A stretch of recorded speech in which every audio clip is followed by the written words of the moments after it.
يوم عرفة يوم إكمال الدين وإتمام النعمة، فيه نزل قوله تعالى: اليوم أكملت لكم دينكم وأتممت عليكم نعمتي ورضيت لكم الإسلام دينا.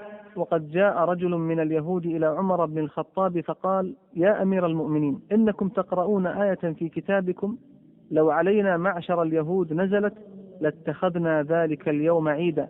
قال: وأي آية؟ قال: اليوم أكملت لكم دينكم. فقال عمر: قد علمت اليوم الذي أنزلت والمكان الذي أنزلت فيه، نزلت في يوم الجمعة ويوم عرفة، وكلاهما بحمد الله لنا عيد.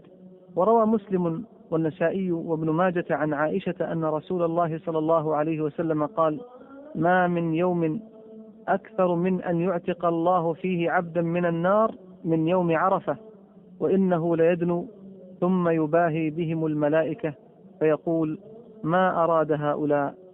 فهنيئا لك يا من رزقك الله الوقوف بعرفة بجوار قوم يجأرون إلى الله بقلوب محترقة، فكم فيهم من خائف أزعجه الخوف وأقلقه، ومحب ألهبه الشوق وأحرقه، وراج أحسن الظن بوعد الله وصدقه. فعش أخي ساعاته، واغتنم لحظاته، وتعرض لنفحاته، واسأله الصفح لذنبك، وأسل دمعة تائب، وقل: قصدتك يا رب، ومن قصدك ليس بخائب، علك تفوز بالرغائب وتسعد بنيل المطالب.